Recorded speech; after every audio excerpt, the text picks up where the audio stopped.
안녕하세요. 한 가장의 쓸쓸한 슬픔을 지켜봐야 했던 40대 여자입니다. 가장이란 늘 어깨가 무거운 존재인 것 같아요. 하지만 그렇게 힘들게 이끌어온 가정이 잔인하게 산산조각 나버린다면 그 가장의 마음은 얼마나 참담할까요? 저는 그 슬픔을 옆에서 지켜봤답니다. 그 사람은 바로 제 시아버지입니다. 그러니까 제 사연 또한 시댁에 관련된 이야기죠. 저는 나이 29살에 1살 많은 남편과 결혼했습니다. 저와 남편은 제 직장 동료 소개로 만났는데 같은 회사원인데 서로 맡고 있는 업무도 비슷해 이야기가 잘 통했어요. 그렇게 남편과 만남을 갖던 와중 제 나이 28살엔 친정 부모님이 차량 전복 사고로 한날 한시에 세상을 떠나는 일이 일어났죠. 세상에 남은 가족은 2살 많은 오빠밖에 남지 않은 제게 남편은 자신이 이제 제 가족이 되어주고 싶다며 프로포즈를 하더라고요. 이미 결혼해서 가정이 있던 오빤 처음부터 마지막까지 장례를 함께 해주고 제게 가족이 되어주고 싶어 했던 남편에게 많이 고마워했습니다. 그렇게 저는 남편과 시댁이라는 새로운 가족을 갖게 됐죠. 시부모도 부모 아니겠니? 날 아버지다 생각하고 언제든 편하게 기다려무나. 우리 가족이 된 걸 환영한다 새아가. 시아버진 처음부터 절 많이 예뻐해 주셨습니다. 사실 처음 시아버지를 뵙기 전엔 겁을 먹었었어요. 남편 말로는 지금은 제법 성공한 사업을 하고 계시지만 원래는 군인 출신이셨기에 시아버지께서 많이 엄하고 무서웠다고 했거든요. 아버님 하나도 안 무서우신데? 하는 제 말에 남편은 웃으면서 이렇게 말했죠. 아버지도 나이 들면서 많이 부드러워지셨어. 그리고 당신 딸이 워낙 사고뭉치였어서 당신을 더 예뻐하시는 것 같아. 저보다 1살 어렸던 시누인 남편 말대로 시아버지의 골칫덩이였습니다. 저희 신혼집은 시댁에서 그리 멀지 않아 자주 시댁에 놀러 갔어요. 그러다 보니 시댁의 일상을 자주 접하게 됐는데 시누이는 늘 술에 쩔어 살더라고요. 또한 사치도 굉장히 심했죠. 그냥 평범한 중소기업 다니는 사람이 무슨 명품이 그렇게 많은지 게다가 늘 성형과 시술에 미쳐 살았어요. 우리 새아가 왔구나. 어서 와라. 박예윤, 너 얼른 안 나와? 해가 중천인데 언제까지 숙취랍시고 방에 들어 누워있을 거야? 맨날 그러고 있기 네 새언니 보기 민망하지도 않냐? 여보, 주말인데 좀 내버려둬요. 애도 쉬어야죠.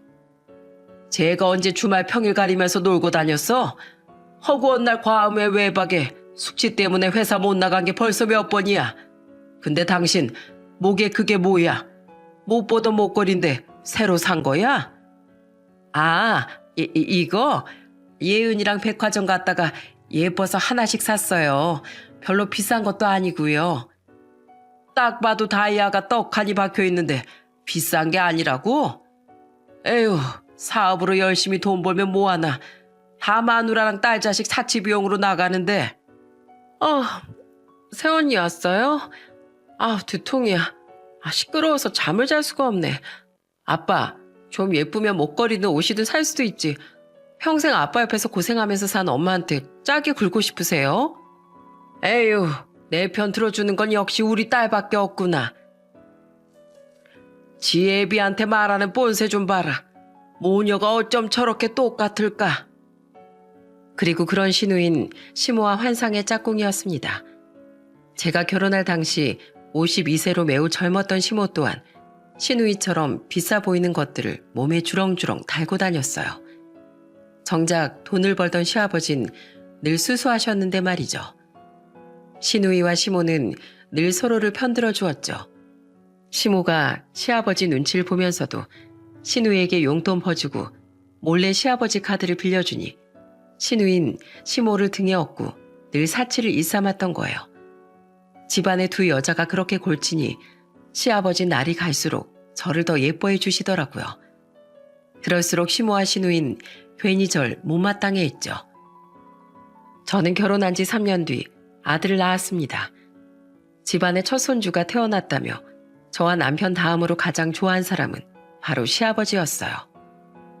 아버님, 감사해요. 여긴 너무 비싸서 저도 꿈도 못 꾼 곳인데.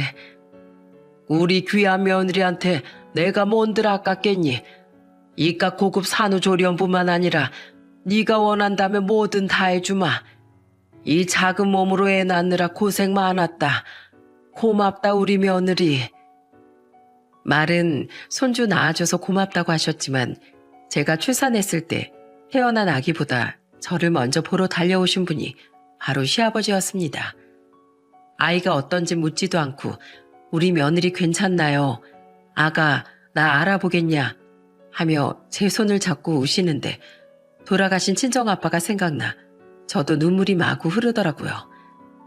하지만 시모와 시누인 저를 견제하더군요.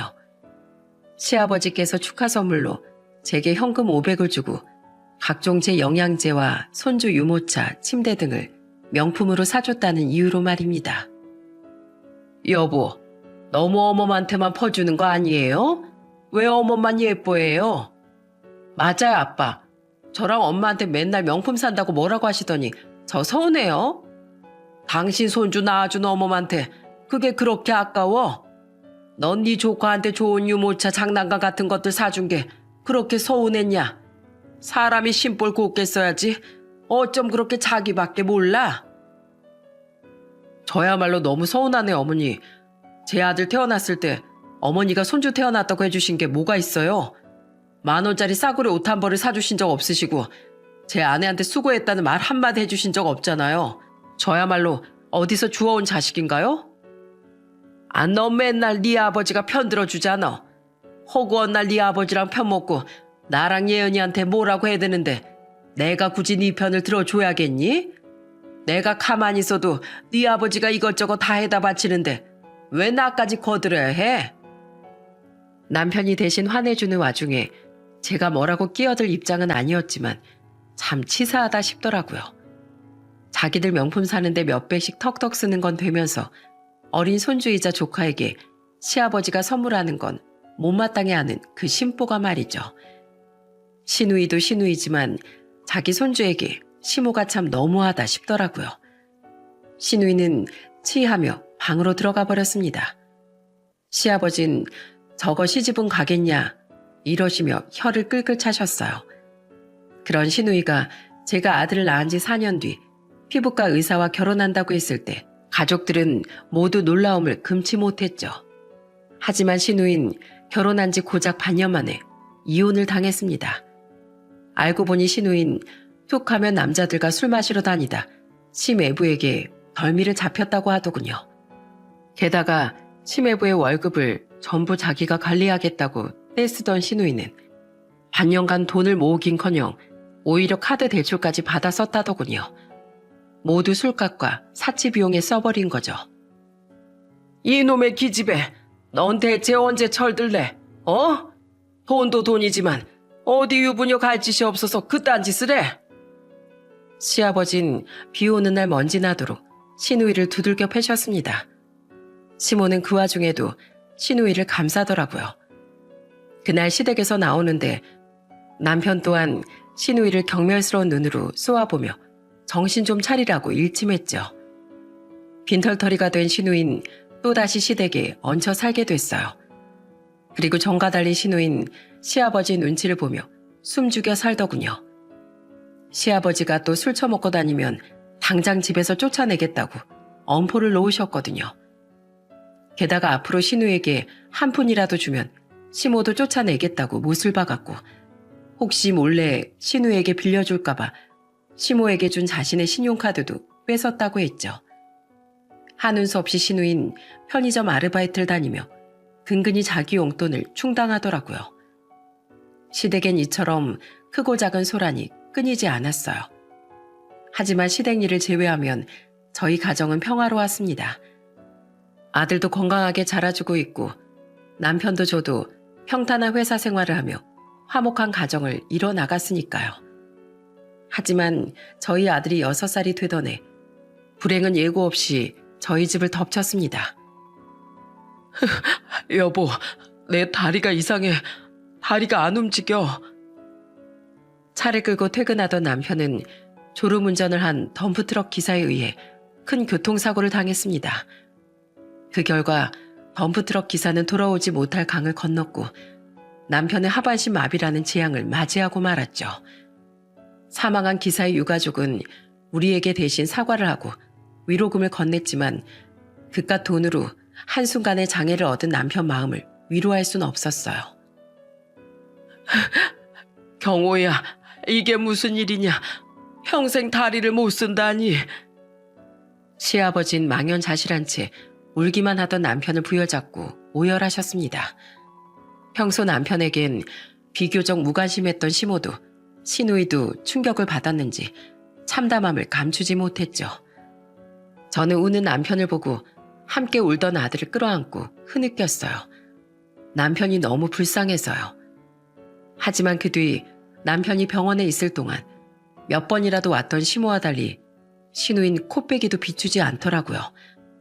전화도 한 통 없는 걸 보니 자기 오빠에게 그냥 관심이 없었던 거죠. 그러거나 말거나 저는 퇴원 후 휠체어 생활을 하게 된 남편 챙기랴, 아들 챙기랴, 일하랴. 정말 정신이 없어 잠시 시누이 생각은 하지도 못했습니다. 한동안 우울증에 시달리던 남편은 어느 날 엉엉 울며 제게 이혼을 말하더군요. 자신은 평생 제게 짐이 될 거라면서요. 저는 남편에게 울면서 매달렸죠. 그게 무슨 소리야, 여보. 내가 당신을 두고 가긴 어딜 가. 난 당신 옆에 있을 때가 가장 행복해. 여보, 당신이 우리 가정을 위해서 얼마나 열심히 살았는지, 나한테 얼마나 좋은 남편이고 우리 현우한테는 얼마나 다정한 아빠였는지 나 잘 알고 있어. 당신은 늘 든든한 내 버팀목이었어. 이젠 내가 당신한테 그런 사람이 될게. 난 당신의 버팀목이자 두 다리가 되어줄 거야. 우리 다시 행복해질 수 있어. 당신은 나만 믿어. 어? 당신 정말 괜찮겠어? 미안해, 여보. 그리고 고마워. 그 뒤 저는 남편을 정신과에 데리고 다니며 남편의 몸과 마음의 회복을 위해 애썼습니다. 종종 남편을 보러 저희 집에 오던 시아버진 그런 제게 늘 고마워하셨어요. 시아버지는 일을 못하게 된 남편 벌이 대신 생활비에 보태쓰라며 다달이 생활비를 보내주시기도 했죠. 저희 모아놓은 돈 있어서 괜찮아요, 아버님. 그냥 받아두거라. 너 혼자 아범 보살필이야. 현우 돌보랴. 일 다니고 집안일 하랴. 얼마나 힘들겠니.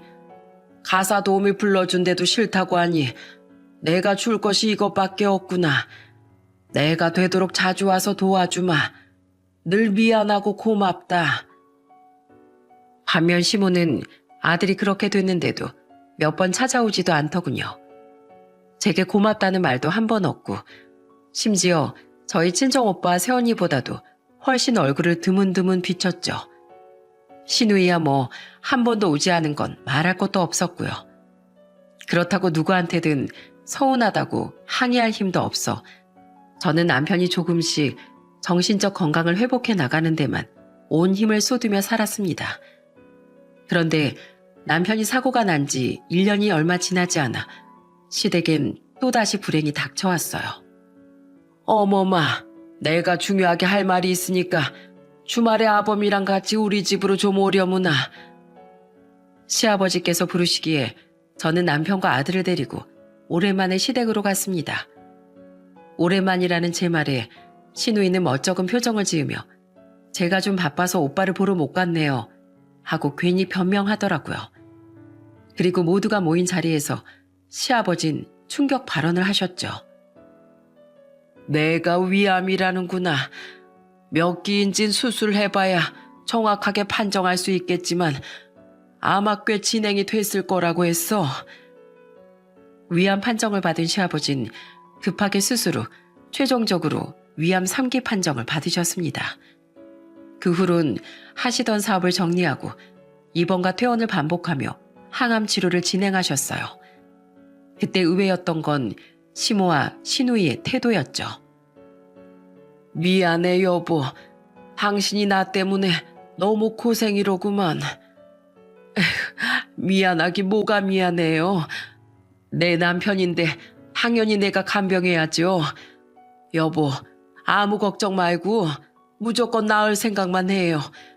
이깟 암찜은 금세 이겨내고 나랑 같이 오래오래 살아야죠. 난 당신 없으면 못 살아요. 아빠, 그동안 제가 속썩여서 죄송해요. 아빠 이렇게 아프실 줄 알았으면 진즉에 효도도 하고 철도 빨리 들었을 건데 저 앞으로 정말 똑바로 살게요. 그러니까 얼른 일어나셔서 저 정신 차리고 사는 모습 지켜봐 주세요. 제 남편이 다쳤을 땐 시큰둥하더니 두 모녀는 시아버지 옆에 붙어서 지극정성으로 간병하더군요. 시누이는 정신 차리고 취업하겠다며 아르바이트가 끝나면 여기저기 회사 이력서를 넣고 그 외의 시간엔 늘 시아버지를 간병했어요. 시모는 한시도 떨어지지 않고 시아버지를 돌봤고요. 그렇게 시아버지와 다투고 반목하더니 그래도 두 사람이 시아버지의 가족이구나 싶더군요. 물론 제 남편에 대한 상반된 태도는 아쉬웠지만 불행 중 다행이구나 싶기도 했습니다. 그래도 전 일이 끝나면 잠깐이라도 병원 혹은 시댁에 들러 시아버지를 자주 뵈려고 노력했어요. 그런데 갈 때마다 시모와 시누이는 제게 이러더군요. 가뜩이나 몸이 세 개여도 정신없을 애가 왜 이렇게 자주 와? 너 그러다 몸 상해. 네 시아버지 옆엔 우리가 있으니까 가끔 전화만 하고 이렇게 자주 올 필요 없어. 맞아요, 새언니. 아빠 옆엔 우리가 있으니까 무리하지 마세요. 그리고 오빠 다쳤을 때 문병 많이 못 가서 죄송해요. 아빠가 이렇게 아프시고 나니까 그제야 문득 오빠한테 미안하더라고요. 그래도 제가 동생인데 오빠가 서운했겠다 싶어서요. 그땐 제가 정신 못 차리고 너무 철이 없었어요. 죄송해요. 시아버지가 돌아가실지도 모른다고 생각하니 과거 자기 행동이 모두 후회가 된다며 시누이는 제게 사과까지 했습니다. 시모와 시누이 둘 다 남편 챙기느라 정신없는 절 배려해줬습니다. 아니, 그땐 그게 배려인 줄로만 알았죠. 시아버지가 위암에 걸린 지 1년 뒤 우리가 가족 여행을 가기 전까지는 말입니다. 시아버진 수술 후 1년간 그 힘들다는 항암 치료까지 무사히 마치셨어요. 혹시 시아버지께서 돌아가시는 건 아닌가 노심초사하던 저와 남편에게 시아버지 회복은 기적과도 같이 느껴졌죠. 마지막 항암을 마치고 시아버지 또한 감회가 새로우셨는지 가족 여행을 제안하시더군요. 우리 집안에 그동안 우여곡절이 너무 많았지? 그래도 이젠 아픔도 많이 딛고 일어섰고 서로 관계 회복도 되어가고 있으니 우리 새로 시작하자는 의미로 가족 여행을 가면 좋겠구나. 그렇게 우린 바닷가로 2박 3일간 여행을 가게 됐습니다. 전 같았으면 저를 못마땅해 하던 시모와 시누이와의 여행이 내키지 않았겠지만 1년간 시아버지께 지극정성이고 우리 부부에게도 사과하던 모녀의 모습을 보고 저도 남편도 마음이 많이 누그러졌어요. 여행을 간 첫날 우린 차로 해안도로 드라이브도 하고 휠체어를 끌고 갈 수 있는 산책로도 거닐며 좋은 시간을 보냈죠. 그리고 숙소로 돌아와 맛있는 저녁도 먹으며 즐거운 하루를 마무리하고 있었습니다. 아빠, 항암치료 잘 마치신 거 축하드려요. 그래요, 여보. 그동안 고생 많았어요. 오래오래 지금처럼만 잘 이겨내줘요. 알았죠? 우리 경호도 힘든 시련 이겨내느라 고생 많았다. 아주 장해. 마지막으로 어머마, 우리 경호 옆을 떠나지 않고 지켜줘서 어미로서 진심으로 고맙다는 말 전하고 싶구나. 전에도 사과했지만 그동안 내가 너무 무심하게 굴어서 미안했다. 이제라도 우리 사이좋게 잘 지내보자꾸나. 살면서 시모에게 저런 말을 들을 수 있는 날이 올 줄은 상상도 못했습니다. 시아버지와 저 남편은 서로 시선을 마주치며 놀라움을 금치 못했죠. 화기애애한 분위기에 초등학교 1학년이던 아들도 신나게 뛰어놀다 일찍 잠이 들더군요. 저와 남편, 시아버진 셋이 도란도란 이야기를 나누고 있었습니다. 그런데 한참 이야기를 하다 보니 언젠가부터 시모와 시누이가 보이지 않는다는 걸 깨달았어요. 어머마, 네 시어머니랑 시누이는 어디 간 게냐? 아까 바닷바람 쐬고 싶다고 나가시는 것 같긴 했는데 한번 나가서 찾아볼게요. 시아버지께서 찾으시기에 저는 펜션 밖으로 모녀를 찾으러 나갔습니다. 펜션 바로 앞이 바닷가라 선선한 바람이 불었거든요. 그렇게 몇 발자국 걷다 보니 바닷가 가까운 곳에 시누이와 시모가 서 있더군요. 저는 미소를 띠고 다가가려고 했는데 순간 들려온 두 사람의 대화에 발걸음을 멈췄습니다. 그 대화가 굉장히 심상치 않게 들렸거든요. 엄마, 그거 마시면 정말 아빠 그렇게 되는 거야? 쉬, 목소리 낮춰. 누가 들으면 어쩌려고 그래? 대화의 주제는 시아버지인 것 같더군요. 뭔가 수상함을 감지한 전 곧장 휴대폰 녹음기부터 켰습니다. 그리고 두 모녀의 대화에 계속해서 귀를 기울였죠. 그리고 이어진 시누이와 시모의 대화는 아주 추악한 진실을 담고 있었습니다. 우리밖에 없는데 뭐 어때? 진짜 저번에 엄마가 지온 한약 위하면 치명적인 거 맞지? 벌써 엄마랑 나랑 아빠한테 몇 번이나 먹였는데 왜 아직도 효과가 없지? 맞다니까 그러네. 효과가 어디 한 번에 나오겠어? 서서히 나오겠지. 에휴, 영감탱이 목숨도 끈질겨. 남들은 암 3기쯤이면 별로 오래도 못 버틴다는데 네 아빠는 왜 저렇게 쌩쌩하다니? 그렇게 죽어라 빌었는데 얼른 지온 약 전부 먹여서 영감탱이 저 세상 보내버리고 우린 유산이나 타먹자. 충격적인 대화에 저는 입을 틀어막았습니다. 저는 여행 오는 차 안에서 시모가 요즘 위암에 좋은 한약을 지어와 시아버지께 드리고 있었다는 말을 떠올렸어요. 그런데 대화를 들어보니 시모는 보약이 아니라 일부러 위암에 치명적인 약을 지어온 거더라고요. 시누이와 작당하고 시아버지를 해쳐 유산을 일찍 타내기 위해 말입니다. 진짜 아빠 빨리 좀 죽었으면 좋겠어. 나 힘들단 말이야. 엄마가 아빠 죽기 전에 잘하는 척해야 아빠가 오빠한테 괜히 편파적으로 유산 물려주지 않을 거라고 해서 하긴 하는데 진짜 나 못 해먹겠어. 하나도 안 미안한데 새언니하고 오빠한테 사과하는 척하는 것도 가뜩이나 알바도 하기 싫은데 이력서 넣는 척하는 것도 아빠 걱정하는 척 억지 눈물 짜내는 것도 다 힘들다고. 게다가 담배 끊는 척하는 것도 이것 봐. 몰래 나와서 핀 담배 냄새 없애려고 30분 동안 안에 들어가지도 못하고 엄마랑 이러고 있잖아. 담배는 좀 끊어라 이거사. 몸에 뭐가 좋다고. 그리고 네 아버지가 남길 유산만큼의 돈을 어떻게 거저언니. 이 정도 노력은 해줘야지. 아무튼 좀 기다려봐. 그리고 네 아빠 죽으면 살살 구슬려서 네 오빠한테 몇 푼 대충 쥐어줘 버리고 나머진 우리가 다 차지하자. 안 그래도 네 아빠가 네 새언니한테 다달이 생활비 주는 걸 보면 내가 아주 배 아파 죽겠는데 그걸로 미리 증여받은 셈 치라고 하자고. 우리가 슬픔에 빠진 척하면 걔는 착해 빠져서 순순히 물러날 거야. 담배 냄새 다 뺐으면 들어가자. 춥다. 시모와 시누인 대화를 마치고 몸을 돌려 제 쪽으로 다가왔습니다. 당황한 전 급히 펜션 옆쪽 벽으로 몸을 숨겼죠. 심장이 튀어나올 것처럼 빠르게 뛰었어요. 지금 제가 뭘 들은 건가 싶고 놀란 가슴이 진정되지 않아 저는 잠시 서서 숨을 골랐습니다. 그리곤 겨우 진정된 가슴을 부여잡고 펜션으로 들어갔는데 마침 시모가 시아버지께 컵을 하나 건네고 있더군요. 여보 이거 마셔요. 집에서 마시던 한약 내가 가방에 몇 개 더 챙겨왔어요. 아침 저녁으로 꾸준히 먹어줘야 얼른 효과 보고 암도 빨리 이겨내죠. 고마워 여보.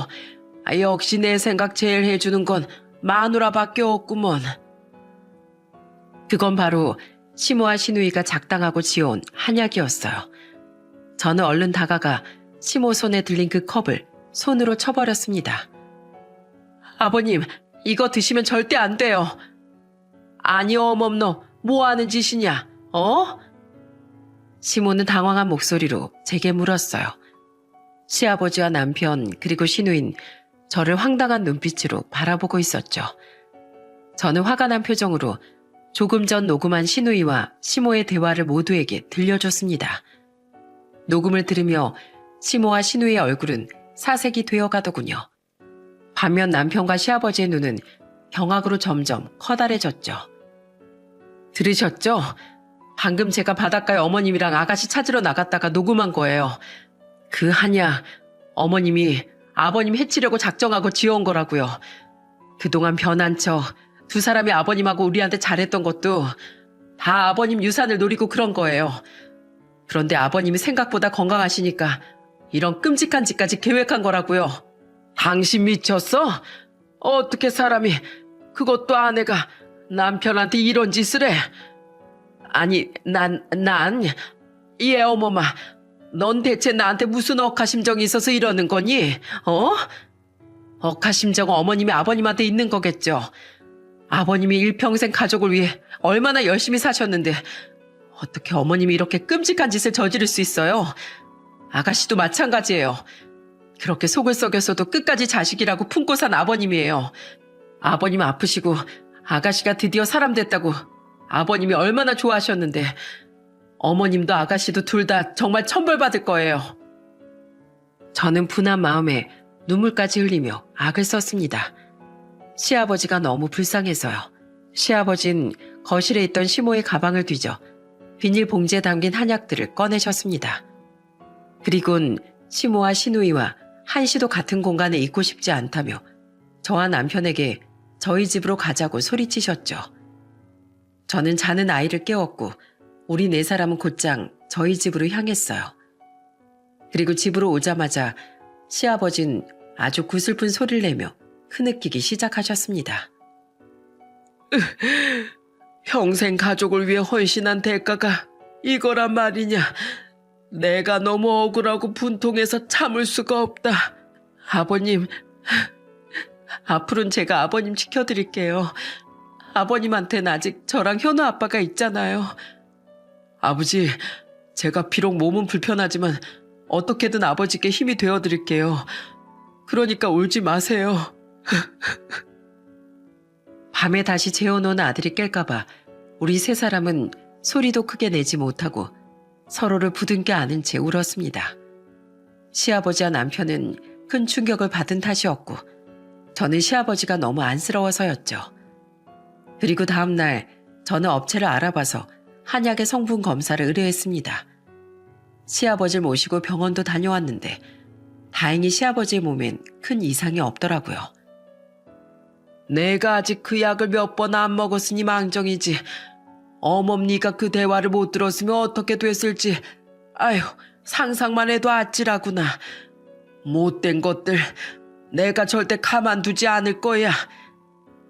시아버지 눈물을 글썽이며 시모와 시누이를 원망하셨어요. 저는 마음이 아파 그런 시아버지의 손을 꼭 잡아드렸죠. 성분 검사 결과가 나오기까진 며칠간의 시일이 필요했지만 시모와 시누이가 작당했다는 건 의심의 여지가 없었습니다.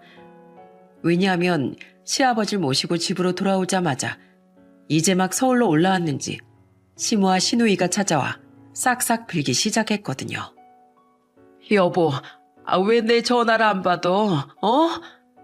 내가 당신 전화를 왜 받아야 하는데? 둘 다 당장 집에서 쫓겨날 준비나 해. 당장 갈 원룸이라도 알아보라고. 아빠, 잘못했어요. 네? 그 집 나가면 우린 어디서 살라고요? 여보, 내가 정말 잘못했어요. 내가 이 나이에 어디 가서 혼자 뭘 먹고 살아요? 그러게 둘 다 대체 왜 그랬어?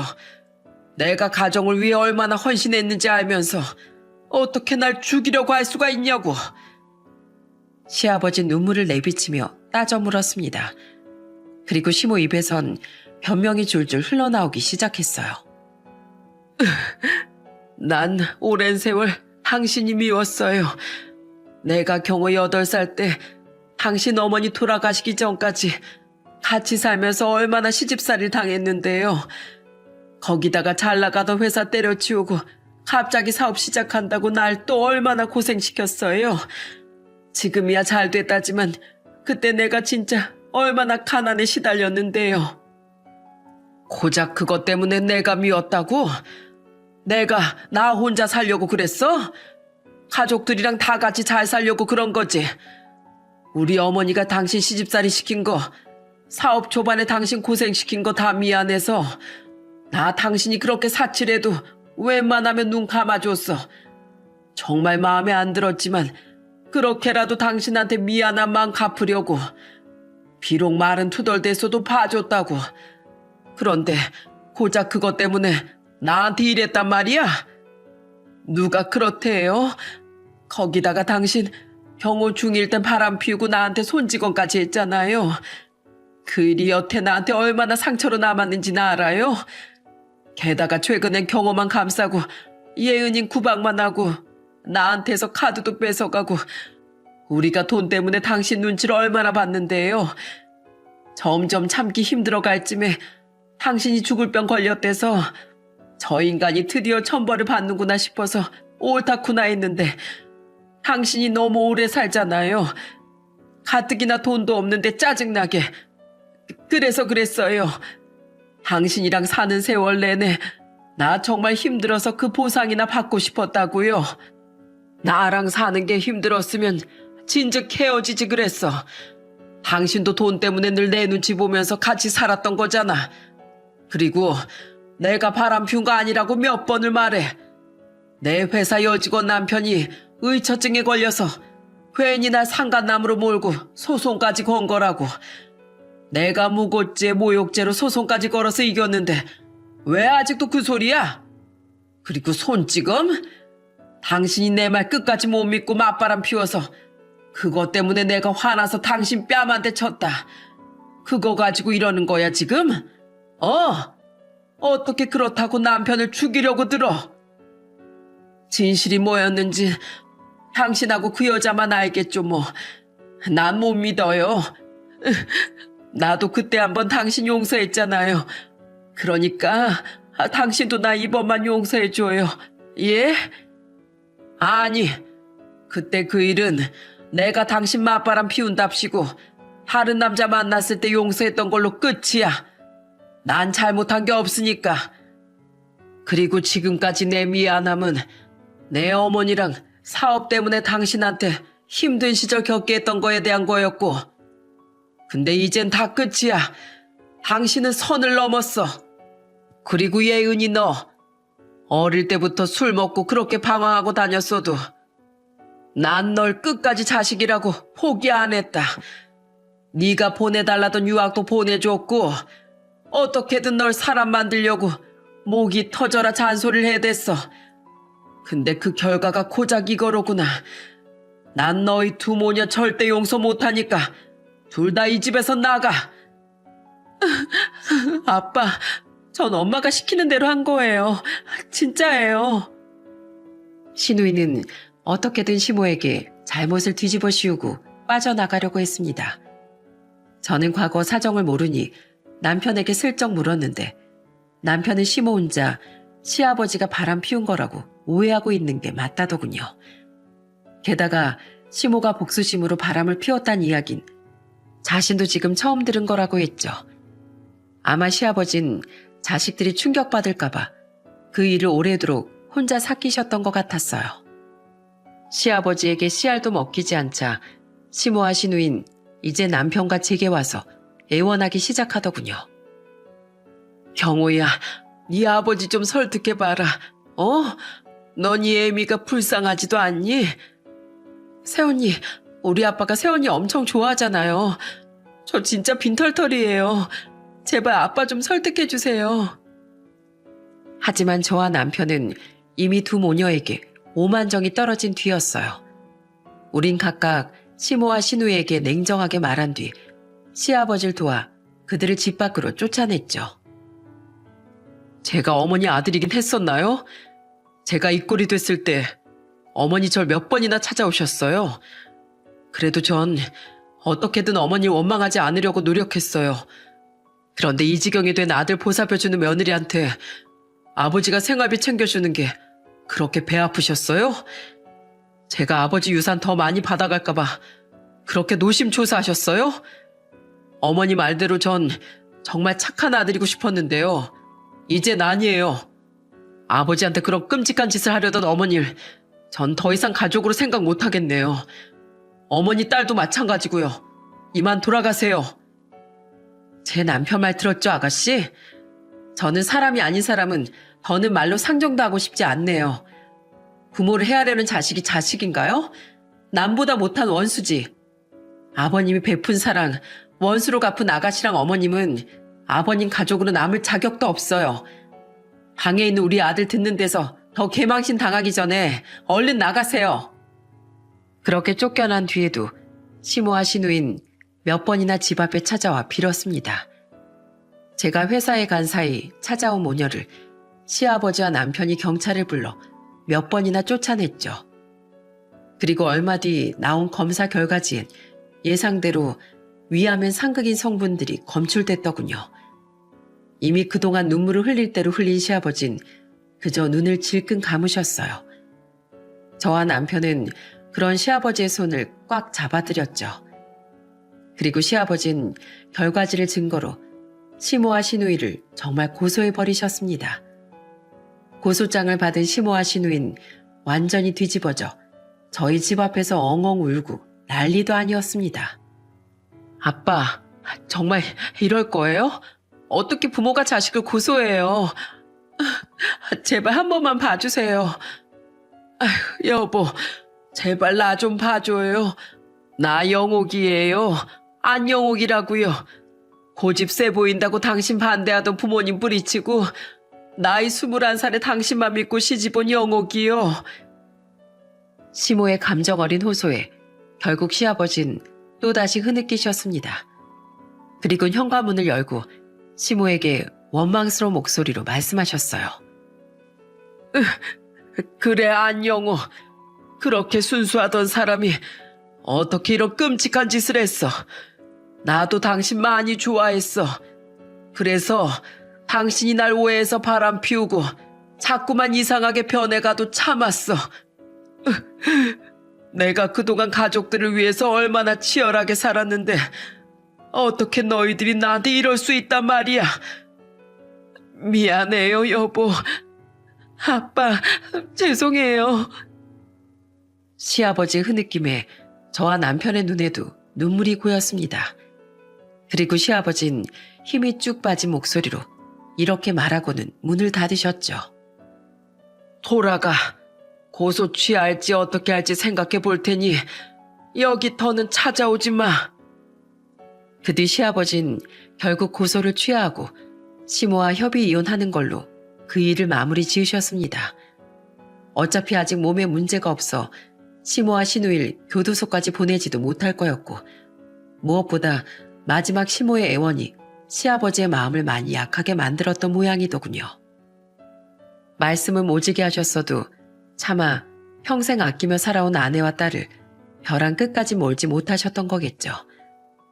시모를 불러 이혼 서류를 쓰며 시아버진 시모와 시누이에게 마지막으로 이렇게 말씀하셨어요. 당신도 어쨌든 내 옆에서 고생한 세월이 있으니까 재산 분할은 조금 해줄게. 이거 가지고 예은이랑 내 집에서 나가서 마음대로 살아. 대신 2번 다시 우리 앞에 얼굴 드러내지 말고. 안 그러면 나 다시 너희 둘을 고소할 거야. 시모와 시누인 고개를 푹 숙인 채 고개를 끄덕이곤 집에서 나갔습니다. 남편은 시모와 시누이에게 눈길 한번 주지 않았죠. 시아버진 더 이상 울지 않으셨어요. 그 모습이 더욱 마음 아파 저는 어느새 많이 왜소해진 시아버지의 등을 꼭 껴안아드렸죠.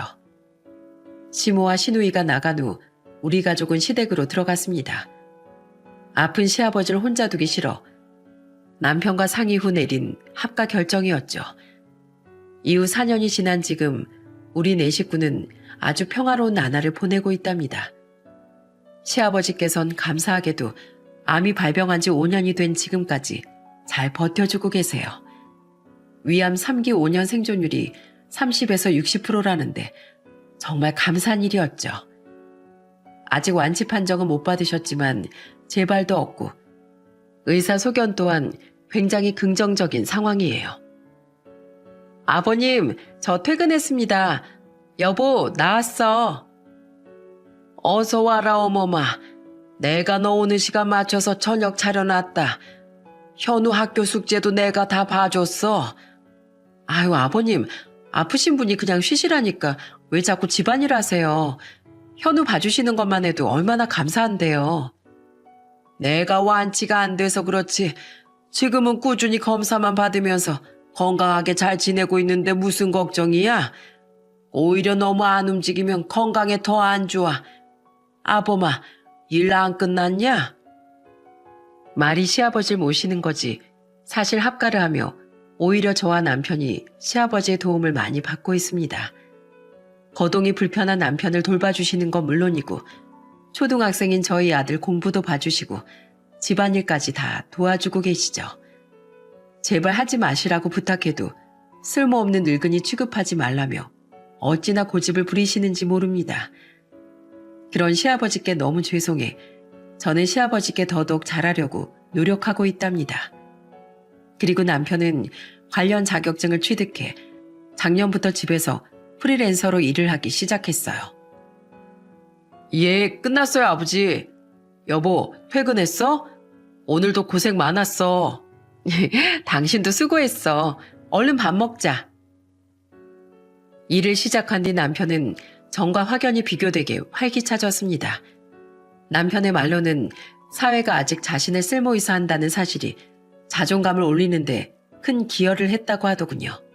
그리곤 이게 모두 옆에서 자신을 지켜봐준 제 덕분이라며 고맙다고 저를 안아주는데 과거 힘들어했던 남편의 모습이 생각나 왈칵 눈물을 쏟고 말았죠. 아버님, 차 한 잔 드릴까요? 어머, 아버님 우세요? 아이고, 내가 괜한 꼴을 보였구나. 미안하다. 내가 잠깐 옛날 생각이 나서 괜히 눈물이 났다. 얼마 전에 어머니께 전화 온 것 때문에 그러시죠? 아무래도 계속 생각이 나는구나. 하지만 이것도 언젠간 자연스럽게 잊혀지겠지. 너무 걱정하지 말거라. 시아버지는 아주 가끔 시누이와 시모를 떠올리며 몰래 눈물 짓곤 하셨습니다.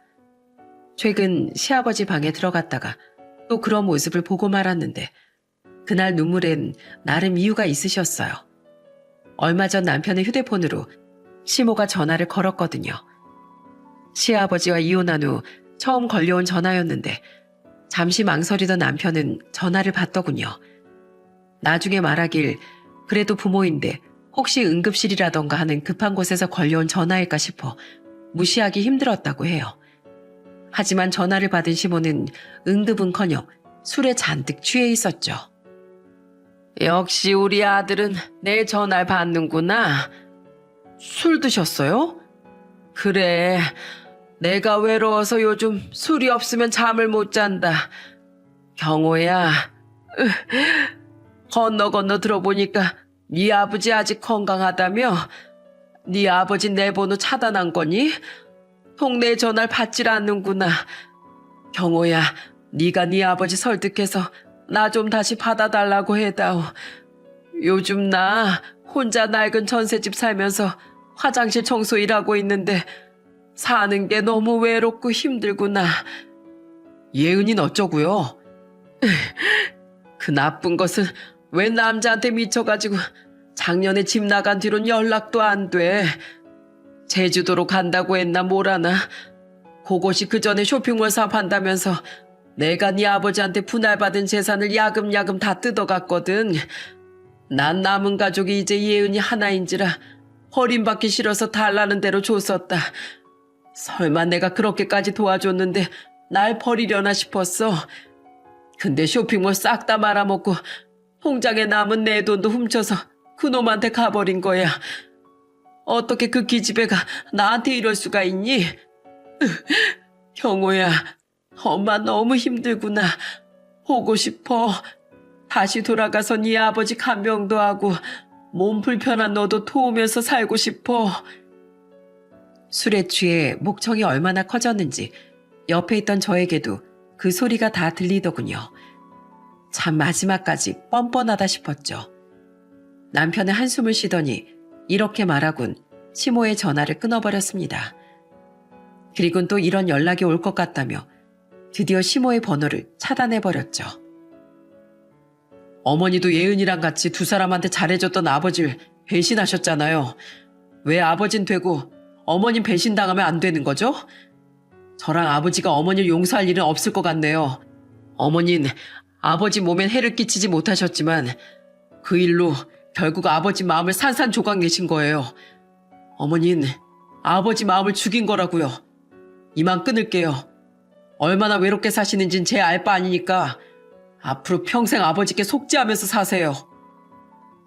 저는 그렇게 통화를 끊은 남편에게 잘했다고 말해주었습니다.